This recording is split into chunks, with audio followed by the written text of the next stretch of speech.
सध्या सुरू असलेल्या लोकसभा निवडणुकीच्या पार्श्वभूमीवर इचलकरंजी येथील महात्मा गांधी हाऊसिंग सोसायटी येथे सत्यजित पाटील यांच्या प्रचारार्थ कॉर्नर सभेचे आयोजन करण्यात आलं होतं। यामध्ये विविध मान्यवरांनी आपली मनोगत व्यक्त केली। लोकशाही धोक्यात असून ती वाचवण्यासाठी सर्वांनी एक होणं गरजेचं असल्याचे मत स्टीफन रामदासजी आवळे यांनी व्यक्त केले। यावेळी माजी आमदार राजीव आवळे, प्राध्यापक यशवंतराव गोसावी आदींसह अन्य मान्यवरांची भाषणे झाली। यासह राष्ट्र सेवा दल इचलकरंजीचे स्मिता पाटील कला पथकाच्या वतीने मतदार राजा जागा हो, निर्भय बनो, संविधान बचाव या पथनाट्याचे सादरीकरणही करण्यात आले। सध्या तर आज देशामध्ये या महाराष्ट्रामध्ये राजकारण बघितलं तर विचित्र पद्धतीने राजकारण चालू आहे।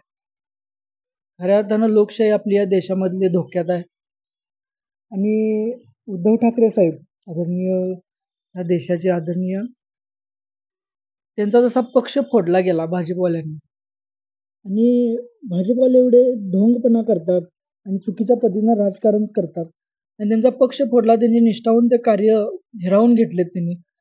आणि आज सत्यजित आबा हे ह्या हातकलंगडे लोकसभा विधानसभातून एक निष्ठावंत कार्यकर्ता म्हणून त्यांना उभा केले। त्यामुळे निष्ठावंताला खऱ्या अर्थानं आम्ही साथ देऊ आणि त्यांच्याच बाजूने उभा राहू म्हणून आम्ही त्यांना पाठिंबा दिला आणि कालची सभा आम्ही घेतली।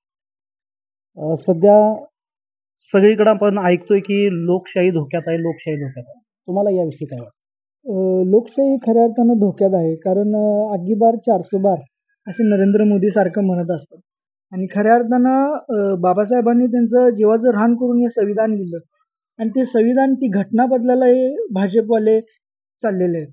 ह्या गोष्टीला आपण पाहून खऱ्या अर्थानं समाजानं, पूर्ण देशानं, या महाराष्ट्रानं ही गोष्ट थांबवली पाहिजे। या भाजपवाल्याला आपण निवडून नाही दिलं पाहिजे आणि खऱ्या अर्थानं आपण सत्याच्या बाजूने, निष्ठेच्या बाजूने राहिलं पाहिजे आणि लोकशाही वाचवली पाहिजे।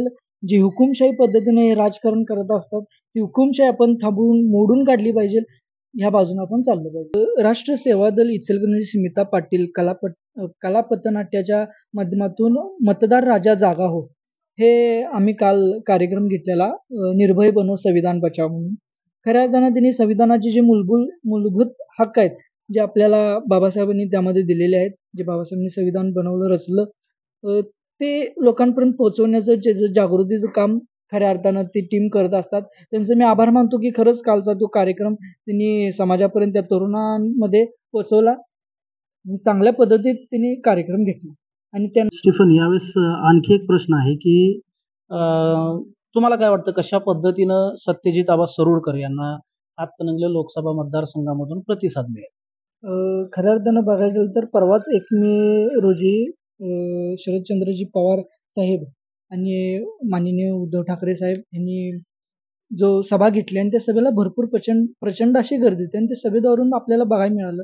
आणि खऱ्या अर्थानं इचलकरंजीमध्ये जे पाणी प्रश्न आहेत, सुरकुड योजनेचे, जे हातकणंगलेमध्ये जे ऊसाची जी काही शेतकऱ्यांचे जे प्रश्न आहेत ते सगळं सोडवण्याचं काम ते खऱ्या अर्थानं सत्यजित आबा पाटील सरोडकर हे निश्चितपणे करतील आणि आम्ही स्थानिक लेवलला राहून खऱ्या अर्थानं किसनराव युवा प्रतिष्ठानच्या वतीने कार्यकर्ता म्हणून आम्ही खऱ्या अर्थानं प्रयत्न करू, पाठिंबा देऊ आणि काम करू।